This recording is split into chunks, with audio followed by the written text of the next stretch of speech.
Welcome to the Force Dyad Podcast, a Star Wars-centric podcast which aims to connect us fans to our fandom. Each episode, we discuss recent shows, movies, and what's new in books, comics, and gaming. We share our favorite theories and touch on our collectible hobbies, all in an effort to connect the galaxy far, far away to our own.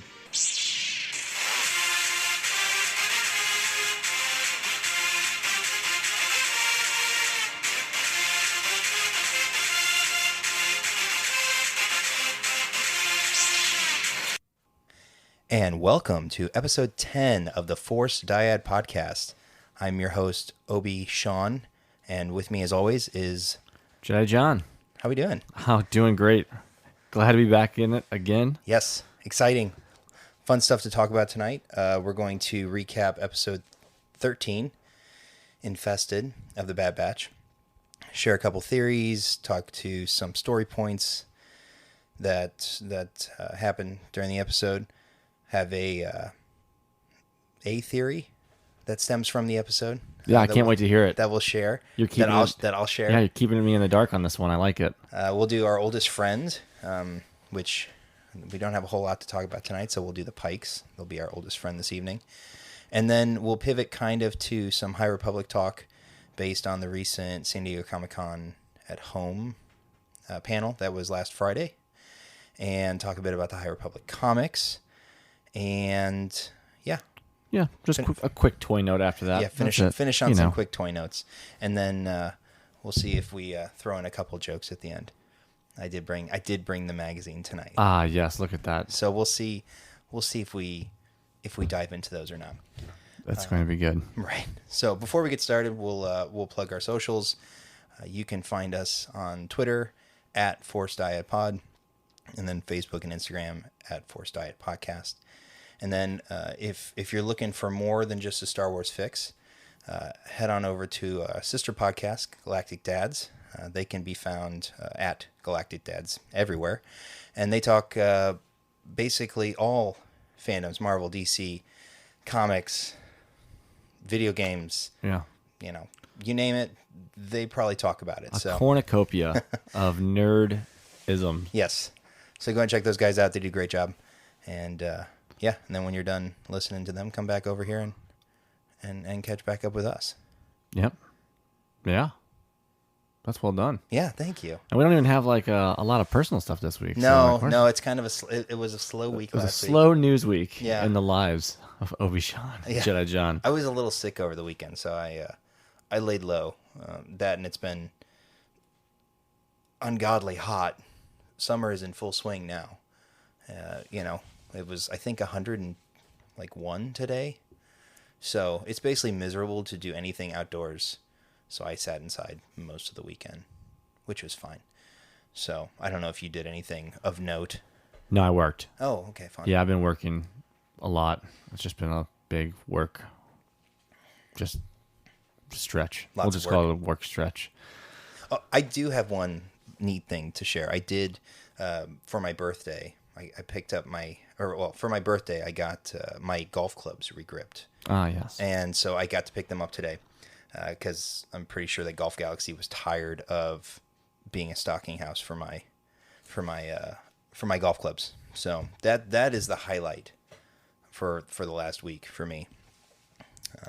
Yeah, so I guess you just can't wait to get back out there and golf and lose to me again. It'll be fine. I beat you last time. That's fine. We all remember things differently. I beat you last time. Well, I do need to go to the driving range, and I've got some things I want to tweak as far as my swing is concerned. I bought an app. Because you lost last time. Yeah, tweak it. Because I can drive the ball. I can drive the ball just fine now. I can't hit a damn iron to save my life. Well, that happens. And I got one of them giant grips for the putter that looks like you're holding, a tree limb in your hands. Yep. So we'll see how that works. Yeah, that's good. You just keep practicing holding tree limbs. I'm just gonna let that one go. Yeah. Please don't. You should have just got a lightsaber hilt put on the end. That's probably a custom thing we can do sometime. That would have been super expensive, though. I believe that, but you know what?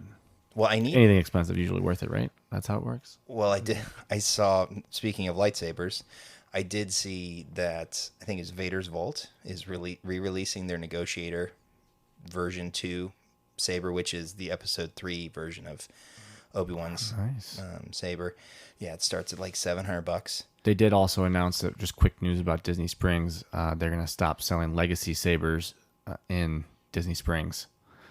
They want to keep those in the park, I think. Oh, that makes sense. Yeah. Well, for them, that makes Right, sense. for them. That sucks for every other everyone else, consumer. Those look really, They look nice. really good. They look really good. So I've seen some of the Ahsoka. I've seen the recent Ahsoka. Yeah, the legacy hilts for Legacy Ahsoka. hilts. Yeah, really good. I mean, they look super clean. Yeah, that got announced, I want to say, last week also. Yeah, I think you're right. I think I remember seeing something on that, and yeah. people complaining on Facebook. Yes, that'll happen in the various lightsaber groups that I'm a part of. Yep. So yeah, so shall we just kind of dive into episode 13 then? Yeah, let's dive in. So, Infested. Yeah.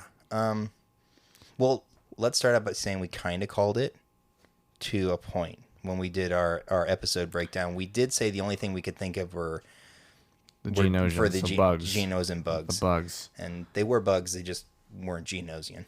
Yeah, I mean, it was still an okay episode. I think. Well, we'll get to what we felt about it. Yeah, in let's a second. recap it first. So the description on Disney Plus was to save a friend. The batch plot a mission to sabotage a gangster's operation.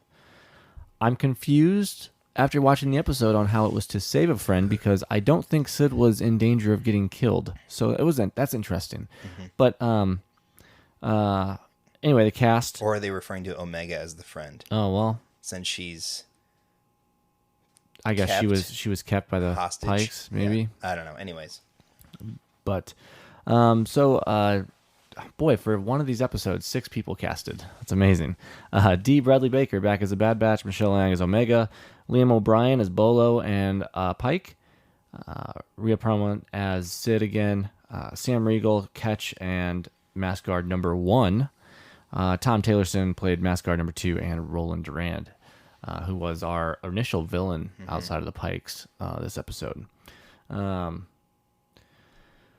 Oh boy. I mean, yeah. What do you want to start with? I mean, so they get back to Ord Mantell and they walk into Sid's place, and it is not Sid's place anymore. For some reason, it's really picked up business. I'm not sure what Sid did to the business when she got there, but it looks like she killed it. And then Roland's like Roland. He's got all kinds of people in there. And the Bad Batch is visibly confused about what's going on. They walk back to Sid's office, and they find Roland Durand just hanging out with Ruby, who we briefly saw in Battle Scars episode. In the very beginning, they were captured. Yeah, they stole her. Yeah. To give to Sid. Give to Sid. Sid paid them to steal her. Yeah, and then that's where we learned about the Mantell mix and everything else, and it is what it is. Good job, Omega and Wrecker, just eating the funds. But yeah, so he took over. He obviously saw an opportunity to take over, and he is trying to impress his mother, who seems to be really well known in the galaxy as far as being a, could you say a top gangster in the?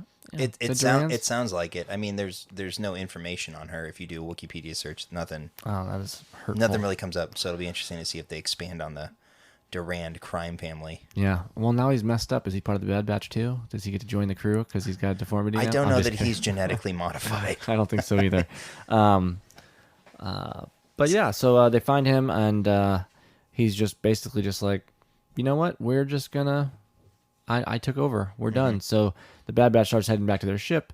Sid is just waiting for them because she wants her stuff back. And the way she's going to do that is to steal from Roland before Roland can pay the Pikes. Seems dangerous. I think we've seen something similar before. Oh, wait, that was in Season 7 of the Clone Wars. Exactly. With Ahsoka and the Martez sisters. And so, boy, dealing with the Pikes is just not great. It's usually best to not cross crime syndicates. Usually, yeah, I think that's. That's just good advice. That's good advice. Man, if they just listened to us, where would they be? I mean, they could be so much better off. They'd be sitting at a table talking about it. Yeah, right. On a podcast. Jeez, we are such great Monday morning quarterbacks here. Anyway, but yeah, so Sid takes him to the underground tunnel that takes him underneath the city. she very specifically tells them all to shut their mouths and not wake The hive. The hive. And as soon as I said hive, I immediately went Geonosis. I thought Geonosis. Because the hive mind and right everything away. else. And then you kind of realize pretty quickly it's not Geonosians. And typical Wrecker, doing Wrecker type stuff. Dropping his flashlight. Dropping flashlight. I actually thought when they went in, it looked more like spiderweb. So I thought it was going to be maybe like those critters that we saw in Mando. Oh yeah. I don't know if they're technically The ice spiders, but yeah. something along those lines. That would have been cool. I mean, I just love the Ralph McQuarrie. Yes. The concept art that they took from that. And there's still so much left on the cutting room floor that never made it into Star Wars originally, and they still have all those drawings back at Lucasfilm, and they know when they can tap into stuff. For sure. But it would have been cool to see those again. It wouldn't have been ice spiders; it would have been some kind of other spider. But I think they could have probably used kind of like those albino concept. spiders we see in Jedi Fallen Order. Yeah. Yep. And but yeah, they find the back way in. The back way in. There's a hatch into Sid's office, basically. Convenient. While Ketch and Bolo are they captured Ruby with some Mantel mix. Led Ruby out of the bar, and then obviously Roland wants that, so they were the distraction. While the Bad Batch snuck in, got the spice out, and started on the way back with it. Now, obviously, there's, as any good story, there's a complication. So the Bad Batch starts getting followed by the Roland's men. Yeah, the goons. And, we start losing spice down the hole. And all the spice down the hole. I dumped it all. You what? Oh, yeah. From the Clone Wars. Yeah. Well, and in the process of everything falling out of the rail cars, it wakes up the bugs. Wakes up the hive. So they flee for their lives. They get out unharmed. But unfortunately, with the Pikes and everybody else, because Roland knew exactly who it was. Yeah, the Pikes come to collect. Roland's like, yeah, I don't got it. And so they're leaving. They're walking him out of Sid's parlor as they're coming in. And Roland just, in a resigned way, she's the one you're after. Mm-hmm. And so, yeah. So the Bad Batch then have to go recover the spice. Yeah, because they keep Omega. Mm-hmm. As collateral. Now Omega's collateral. Poor girl.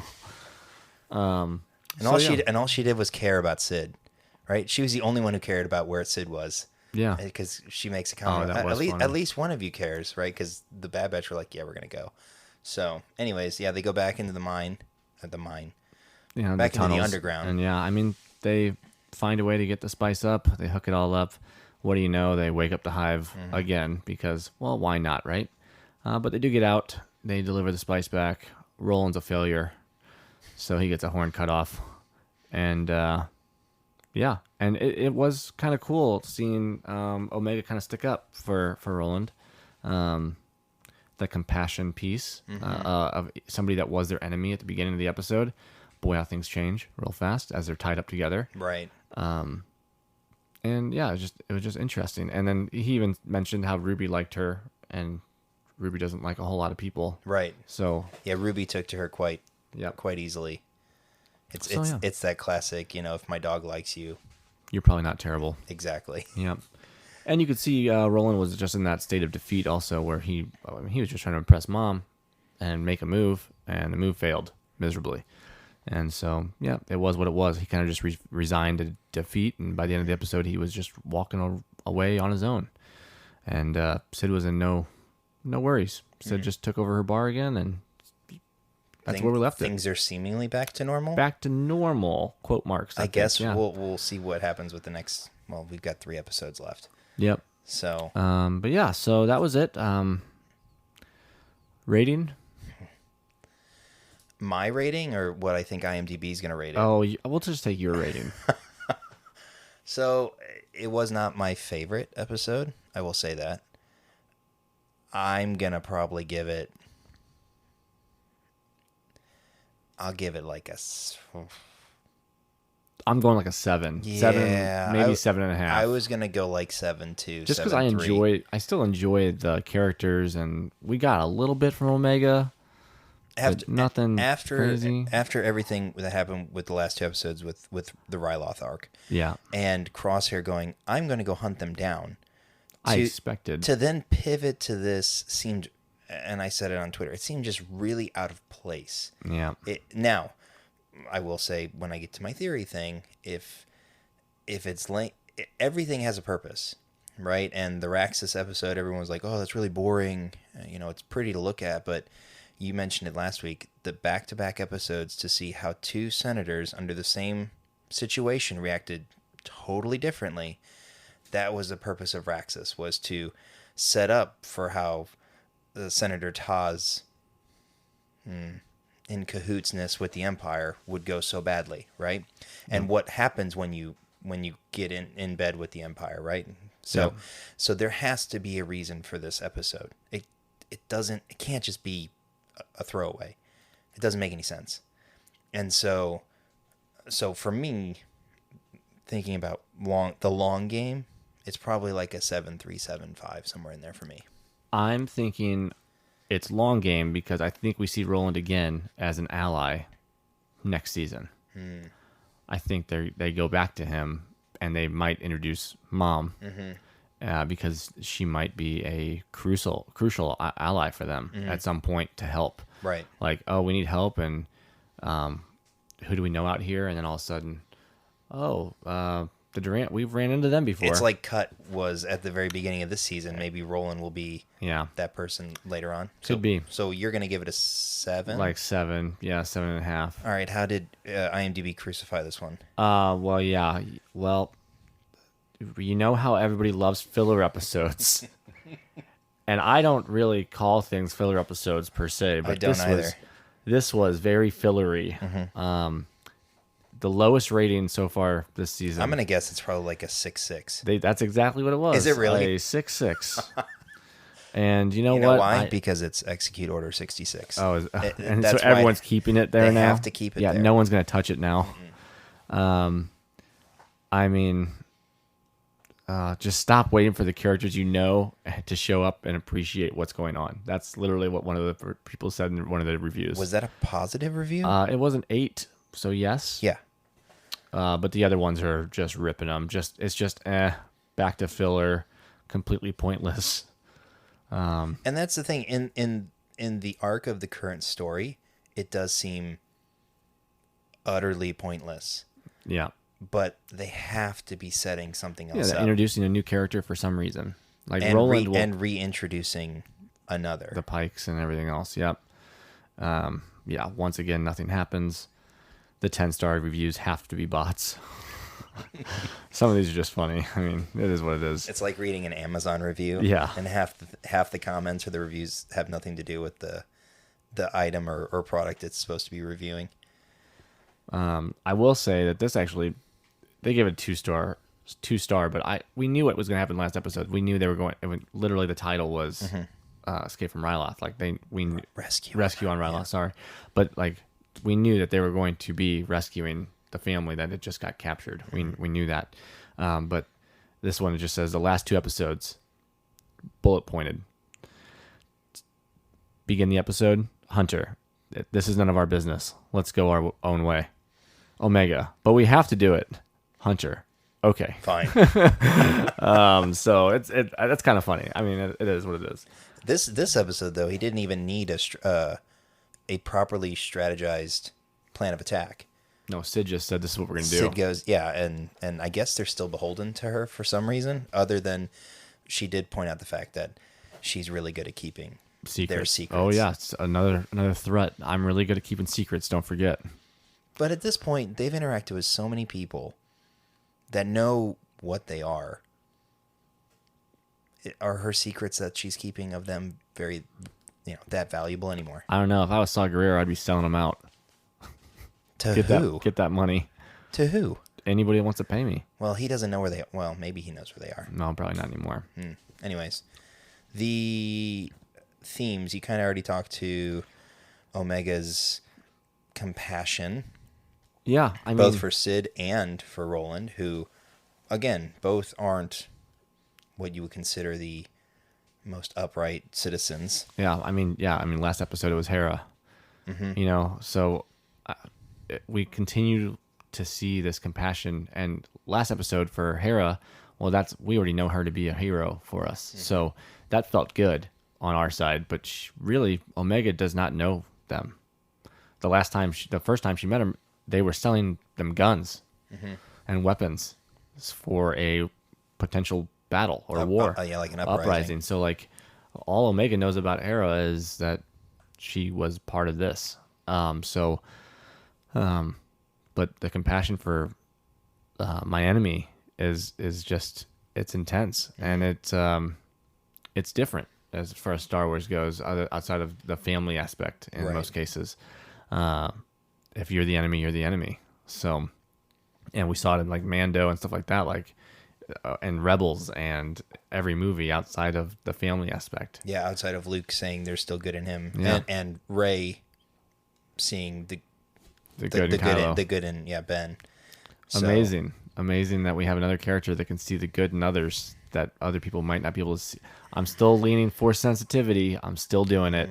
I'm also leaning that her compassion and her showing it is going to lead us to Crosshair Redemption.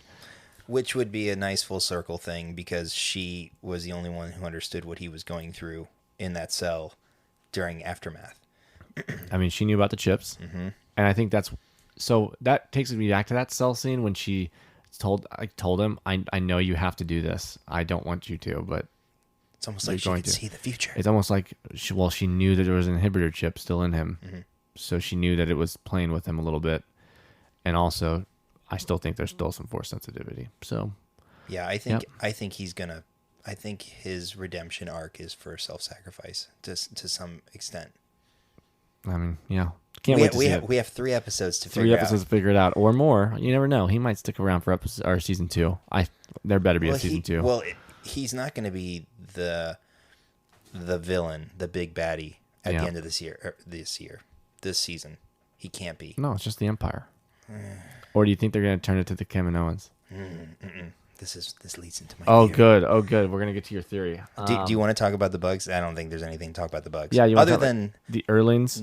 Tech's cool little bomb that he made in a pinch. Yeah, real quick pinch on the Marauder. Like, I don't think he started that ahead of time. So in the time that they were pulling the spice out of the caverns, he's just like, yeah, I'm just gonna put together this flashbang luminous bomb. Yeah. It was a flashbang for all intents and purposes. It was awesome.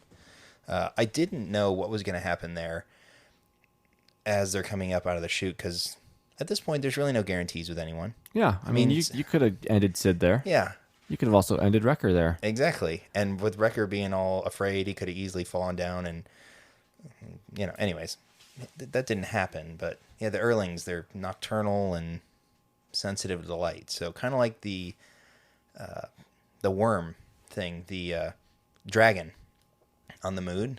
Oh yes, on the Mantel moon. Yeah, that was also very sensitive to light.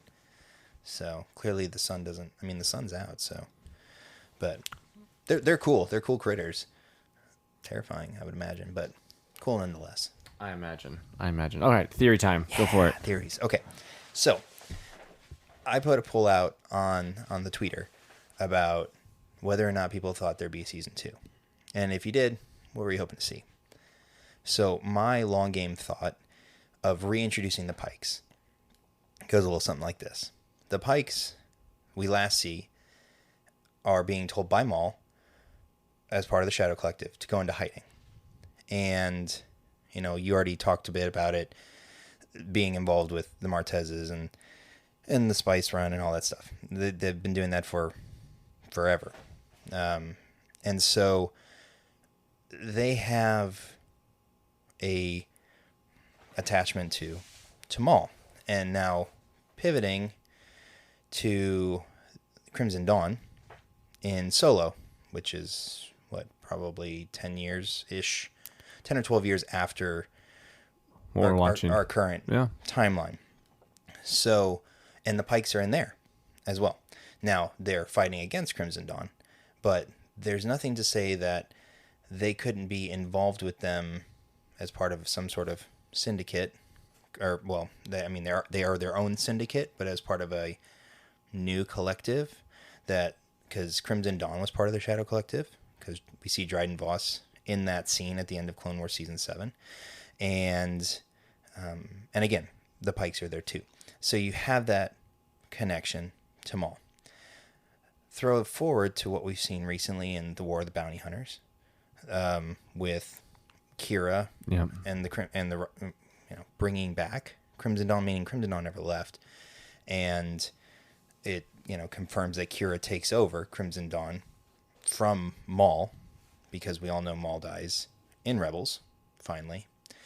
And so I think what it's doing is it's laying the groundwork to reveal some relevance, not necessarily Maul himself, but a broader criminal group, whether that's Crimson Dawn or some other collective of underworld baddies. Because again, it makes no sense to just have this randomly there. And the only other connections they have that we know of, again, for the Pykes, is to Maul and Crimson Dawn, because they work together. Right. And so if there's a season 2, I think this leads up to the reveal that there's, because it's, if you do some Googling on Wikipedia, Crimson Dawn and the Galactic Empire, they don't get along. They fight a lot. And so you're going to have kind of this contingent that's going to end up fighting back to some extent against the Empire. So I don't know that the Bad Batch will necessarily become part of the criminal underworld, but they kind of already are to some extent. Working for Sid on Ord Mantell. Ord Mantell isn't... I mean, currently they're technically mercenaries. Right. So... And there's nothing to say that they can't be bad, so to speak. Or be, not necessarily bad, but... So my theory is that the inclusion of the Pykes in this episode is, over the next few episodes, going to lead to some sort of groundwork, whether it's revealed immediately this season or carries over into the next season. They are going to be that block that's built on. That's my thing. That's my sort of theory. I don't know if it's going to be Maul. I mean, everybody loves Maul. I love me some Maul. But I also think it would be really cool if they use the second season to lay the groundwork for like a Solo 2 and give the early days of Crimson Dawn with Maul at the lead, which we then pick up at the end of, well, we see at the end of Solo, and with Kira being revealed in the comics, it could be a global, or not global, but like a big lead up to some sort of reveal, maybe at Celebration next year, that Solo 2 is going to happen. I mean, in the timeline, Kira should be in charge of Crimson Dawn completely, because... Not yet. Maul would be... Not in this time frame. Right, not in this time frame, no, but in Solo 2, so if Solo 2 happened, right? Right. Well, in the comic, though. In the comic, she'd be... Correct. Ahead, but that's the because... leader of Crimson Dawn, and Maul would be... he's dead. He would have been dead already. Yeah. Right. So it could lay that initial groundwork for Crimson Dawn in the early days, leading into what we eventually see in Solo. Yeah, get to see some Dryden, get to see some Maul, maybe a little bit of Kira. Probably not a whole lot yet. Not a ton of Kira, because it happened in Solo, right? So probably wouldn't get a whole lot of Kira, but you get early day Crimson Dawn, Voss basically being subservient to Maul, and what that entails, how they're fighting against probably the Pykes and some of the other crime syndicates. It was a very fragile. There's some fragiliness there. A fragile. What these Dryden Voss said it. It's a very fragile relationship or something like that. Yeah. Yeah. So I don't know. There has to be a reason for this episode, and there's nothing in it that pertains to any of the existing character arcs or story at all. Like it has to be setting up for something long. The Pykes will be back, and I like the Pykes. Not like they're an interesting race of people. Yeah, I agree. So And with that, I can get behind that. that's my theory. So I don't know if you got anything out of this episode. Again, there's not much to grasp at. No, I already gave my my theories all still stand for everything. All right. I'm going to plug them every episode until it fails miserably and I crash and burn and I just sit in the corner and say, Sean, take this episode because I'm going to cry over my theories. Go down in a blaze of glory. Yeah. That's how you got to go. I mean, you got to commit, right? Just commit. All right. So that does take us over to our oldest friend. He's one of my oldest friends. And this week, as alluded to in the intro, is the Pyke Syndicate, who we've kind of given some background on, but we actually first see them in season 5 of the Clone Wars, and the Pykes themselves are basically the Al Capone of spice runners. They've got a monopoly on the spice trade that nobody else can really touch, and so we see where they're introduced to us in season 5 of the Clone Wars, and they're reintroduced during season 7 during the Martez and Ahsoka arcs. But on top of that, one of the interesting things in doing the research was finding out that they were involved in taking out Sifo Dyas over the moon of Obadiah. And so there was a discussion between the Republic and the Pykes to have some sort of mutual discussion, and they sent Sifo Dyas to be that mediator. And Dooku knew that and paid the Pykes to take care of him. And so it was the Pykes who actually killed Sifo Dyas, which then opened the door for everything that happened after the from the Clone Wars on. And so it's interesting that the Pykes have such an important part to play in everything that became the Clone Wars.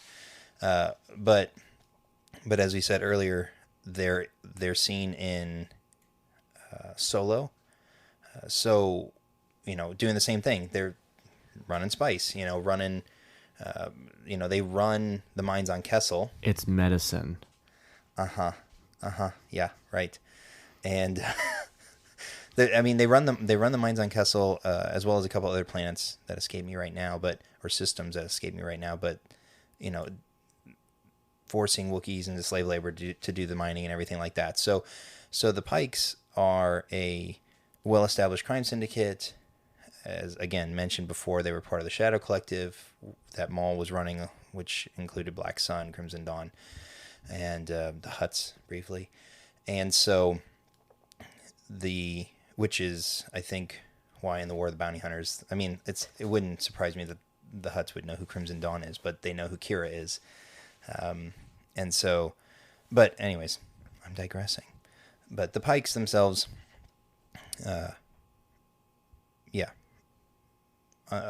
unforgiving, ruthless. I think we see that in this episode. Even though their spice was returned to them, it was a bad deal, and they do not have bad deals, as they said at the end of the episode, before chopping off Roland's horn, which everyone thought he was going to get executed. It's a kid's show. It is a kid's show, but they also chopped Pre Vizsla's head off in the Clone Wars. It's a different kid's show. So anyways, that's the little bit on the Pykes. Not a super expansive our oldest friend, but an important one nonetheless. Excellent. Well done. Pykes Yes. are one of our favorite crime syndicates. Mm-hmm. Hope to see them again, per your theory. Probably will. I hope you are right. Just so you can say that to me. Well, because that means there will be season 2. I mean, which I would like a season 2. I'm really hoping there. And that there hasn't is. been confirmed yet. I know. I So. just keep hoping. Just keep praying. Although Loki had to end before they confirmed season 2, right? True. Well, yes. Right? Kind of. Yes. I mean, they probably already had it, but they're like, yeah, we're going to have season 2. Yeah. So maybe Disney will be a little bit nicer with Bad Batch and be like, last episode, yeah, we got season 2 coming, and not leave it in limbo. But I guess we'll have to wait and see. I really hope they fix it. I really hope they tell us right now. All right. So that brings us to some of our, I'll call it a new purchase. It's not really a purchase. You got it for free. I did get it for free because I have Prime. So recently got the audible books for Both Light of the Jedi, Light of the Jedi and The Rising Storm. and so how's that experience been? It's been good so far. So I have physical copies of both books. I actually have 2 copies of The Rising Storm, and because everyone needs the various cover arts. I mean, again, you have how many variants of toys, right? We'll talk about that in a second. So I remember listening to audiobooks when I was in college working at the library. It's the readers or the narrators who do a wonderful job. And I should have done. Now, are you the type of person that will have your headphones in while you have the book in front of you and listen? No, I'm not doing that. I mean, I've read 2/3 of Light of the Jedi already, so what I'm listening to is stuff I'm already aware of or I already know. But Mark Thompson does the narration. Does he speak with a hiss? I haven't gotten to... Oh, gotcha. Skier is not... Or Skier. It hasn't been introduced on the audiobook yet. Okay, gotcha. He's introduced... He'll be introduced in a few chapters. Gotcha. Anyways, Mark Thompson, who does the narration, does an incredible job. The voices he lends to the characters, amazing, and the layering of sound effects and music to certain points in the story just add a level. It helps to kind of create that scene in your head that you make when you're physically reading it, but to listen to somebody narrate it coupled with the sounds, it's almost easier to visualize what's being told to you. And there was at the end of, I think it's chapter 2, when the communication comes through on Hetzel that from Avar Kriss that help is on the way, the Jedi are coming basically. And they played it with, I don't remember the physical name or the actual name of the piece of music, but it was a well-known sort of Star Wars audio. I actually got goosebumps because of the music coupled with the voice, that he gives to her, coupled with the line. It was just that trifecta of emotion, and you just kind of, the hair stands up on the back of your neck. So I think I'm really going to enjoy the audiobooks. I need to get through Rising Storm, and this kind of segues into something else we'll talk about. I have to get through at least a good chunk of the Rising Storm so I can start reading the comics, like starting with issue 7 and going on, because I think 6 is safe. At least that's what Kevin Scott says. So I have that waiting to be read. It's sitting at Justin's right now, along with my second issue of War of the Bounty Hunters and my War of the Bounty Hunters Jabba the Hutt, which I think Claudia Gray wrote, or just maybe it's just I think it was Claudia Gray. Anyways, I've got a couple things to catch up on, so I got the audiobook to try and help me fast track it. Yeah. So I can get caught up on the comics. Should help. Mm-hmm. And so, sticking with the books briefly, we did have the San Diego Comic-Con at Home panel, of which there were a number of things discussed, including the third wave of the High Republic. So the third wave of the third phase of the first wave. So there's a couple things. There's the third book of the, I guess, trilogy. It's called The Fallen Star, which Claudia Gray is writing or has written. And that just sounds like all sorts of bad is going to happen. I mean, The Rising Storm, from everything I've read and understand, it's just like one gut punch after the next. And so I'm going to assume that a fallen star, could be talking about Starlight Beacon. It could be talking about the star that is the Jedi. There are a number of metaphors that it could be used for.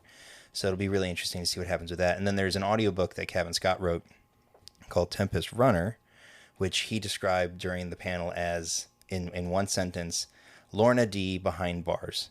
And for anybody who hasn't read the books yet, there's really no spoilers here, but Lorna D is one of the Tempest Runners for the Nile that are introduced halfway through Light of the Jedi. So, and she's probably one of the more cunning, cunning or what's the word? I can't think of it. So we'll just go with cunning. It's a good word. Yeah. So anyways, so those two audiobooks, along with, I know there's the young adult novels, which I'll probably use some of my future credits to get, like Out of the Shadows. I know Out of the Shadows just came out yesterday, it was yesterday. And so I know people are all over that right now. And so, and we're getting some teasers on future comics as well, which I think, I know there's, oh my goodness, my memory's going to fail me right now, but just, it's either Justine Ireland or Claudia Gray are getting to write a new comic for Marvel. There's going to be another Star Wars comic from Marvel coming out in the third phase. All right. All right. So kind of really excited to see what that's going to be like. So, so that's kind of the books. Yeah. In a nutshell.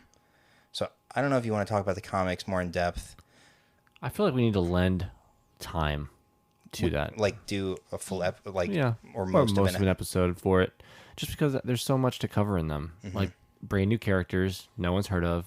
Like we need to give it time. Mm-hmm. Like Kiev Trennis, which, just to wrap that briefly, the comics, there is a cover art for issue 7, which looks incredible, with Kiev fighting someone with a red bladed saber.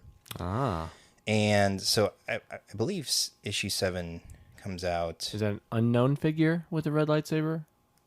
It is. Well, again, I haven't read issue 6 yet, so it could be known, but I did see cover art or the variant. I think it's the second variant cover art, which reveals what looks like the character.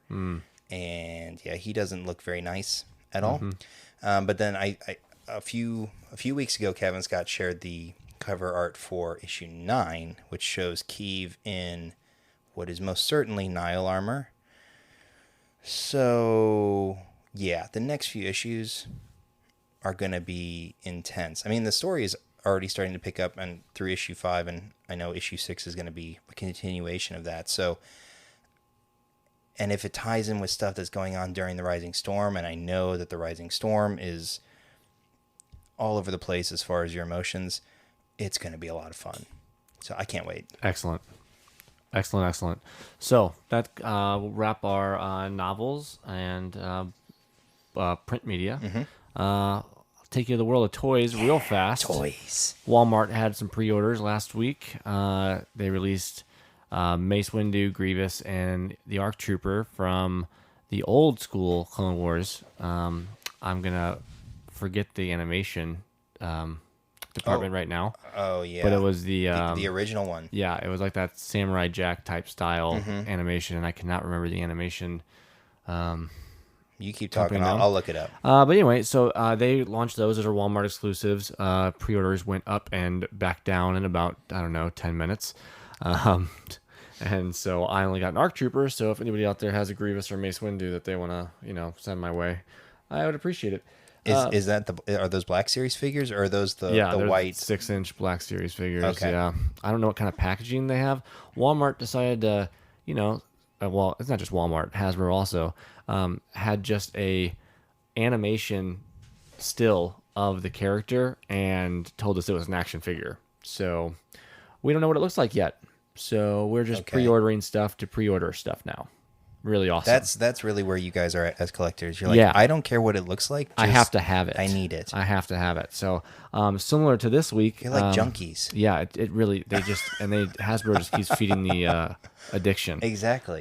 It's like Lego for myself. Yeah, there could be a support group. Oh, there are on Facebook, but they just encourage you to buy more instead of actually stopping you. Anyway. And sell them to you at a slight markup. Just a slight one. We also learned that we're going to get new holiday figures for this year. Last year's holiday figures were laughed at a lot, and then they they're sitting over there on the shelf. They were right so-so. They look good. I think they look festive and nice. And look at that Range Trooper. The Range Trooper does look good. I like the Range Trooper. Anyway, but yeah, like so we're getting new holiday troopers coming out. Well, holiday figures. They didn't necessarily say troopers. I just assumed troopers because they're troopers now. It would be cool to get like a Darth Vader all dressed up weird. Anyway, I don't know. That's what they use. They've done that in the past with Lego, where they've had like Santa Jango Fett's. They've had Santa Vaders. It would be interesting if they gave you holiday versions of the Bad Batch. That would be with fun Omega also. dressed like an elf, and that would be funny. That would actually be really funny. Speaking of the Bad Batch, I know last week I said that I got my Wrecker in. Really awesome. Tech right now is just soaring in price because he looks terrifying. Well, yeah, the figure himself. Yeah, it doesn't. I don't know. It's different. I like it, but at the same time, I understand what you're saying. It looked like they gave him lipstick. It's just I don't know what they did to him, but honestly, he's soaring in price right now because nobody can find him in shelves yet. So anybody that got him pre-ordered and their pre-order came in first before they're hitting shelves is just selling him for like triple price right now. What's the street date on him? Like this next month. I mean, it's coming up close. Okay. So like, but sometimes online retailers get their shipment early and they don't hold. They just That's what's send. happening with Lego right now. All the Lego releases are supposed to come out Friday. Yeah. Walmart's been pushing them out for the last couple of weeks, so people have been picking up Boba Fett starship and Gideon's cruiser. And they're not supposed to be out yet. Nope. And people are pissed. That or they're really happy, but because they're selling them. Well, at a most people markup. are upset because somebody's trying to sell the Boba Fett ship $50 retail for $150 markup. Well, naturally. Or sorry, for $150 total. So it's, I mean, 200% markup. yeah, it's just That's ridiculous. Impressive. And yeah, it's just ridiculous. Yeah, we love hearing those complaints online. If you're part of any online toy collecting group, you know exactly the complaints we're talking about. But no, this week I did get a good pickup.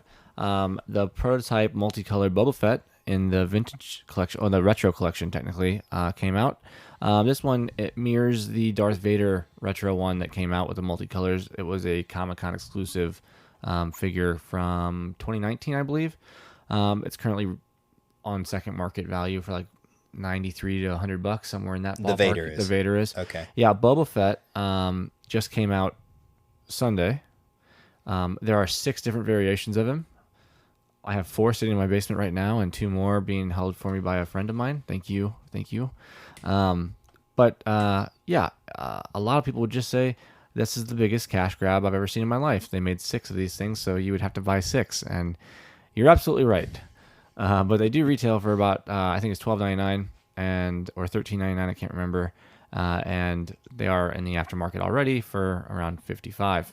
So Because it's Boba Fett.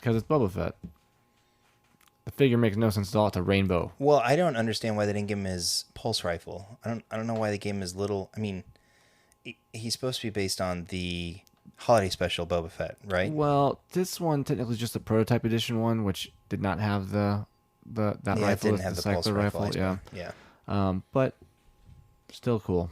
It is cool. It's got a little rocket launcher on the back. Look at that multicolor. Does it actually launcher. function, or is it non-functioning like the original? That would be dangerous. Like the obviously. original, the $60,000. And you know who's never going to find out?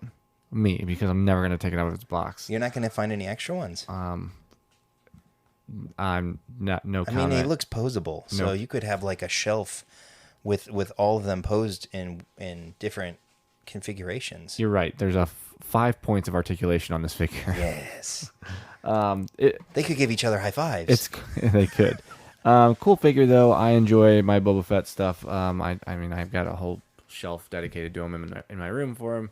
Plus an extra top shelf of Lego helmet. You know, all the good stuff. Well, and that goes along with my my Boba Fett minifigure right now, which is going. It's just stupid expensive how. Boba's taking off like hardcore right now. If you have anything Boba, you are sitting on a gold mine, most likely. I just don't understand. I mean, my Lego minifigure is now in the condition that I have him in, would probably net me $1,100, and I'll allow some of you to pick your jaws up off the floor from that for a 2-inch, 2.5-inch tall minifigure that is granted 18 years old. Yeah, I always make fun of you for this because it's a little piece of plastic, but then I look around my room and I'm like, oh, I just have a little bigger piece of plastic. Do you have anything that is your piece of plastic that is worth that much money? $1,200. On a standalone. On a standalone. Now it's only worth what someone will buy it for, of course. But correct. The current market, someone bought a Cloud City Boba Fett that wasn't even complete. It was missing his left arm for nearly $600. So I believe the two most expensive pieces in my collection right now are right around $600. Nice. So. And the nice thing is you didn't pay anywhere near that. No, I didn't. No.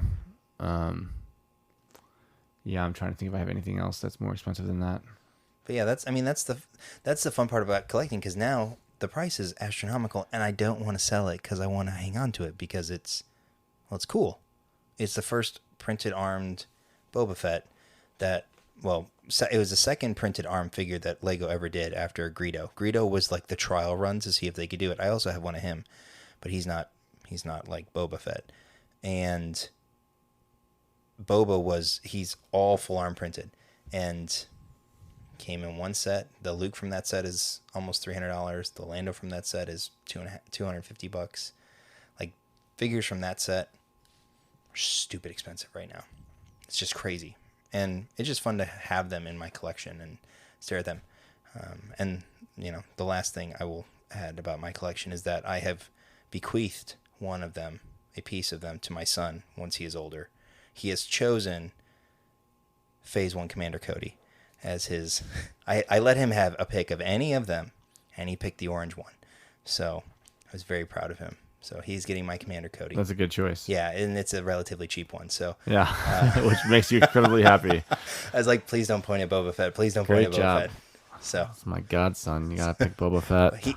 But he did point to my UCS Slave 1 and was very excited about that. And I said, well, your godfather would be happy about that. So. Yeah, absolutely. Yeah, I don't have the UCS one, but my Slave 1's sitting up there. Mm-hmm. All right. Well, I think that'll basically close us out. Mm-hmm. Do you want to tell a couple jokes out of your book? You're very excited about this book. You know what? I think we'll leave the jokes for another day. Okay. We'll see how the reception is for the first few. Oh yes, we'll have to see that. And then if people like it, we'll bring it back. I don't want to waste all the jokes too soon. So anyways, got to save some. We'll just save. There's some. not enough Star Wars jokes to go around, so we want to save them. As my old boss used to say, we got to keep our powder dry. So we're gonna hold some of those in reserve. So no jokes tonight. All right. Well then, from Jedi-John and Obi-Sean, may the Force be with you.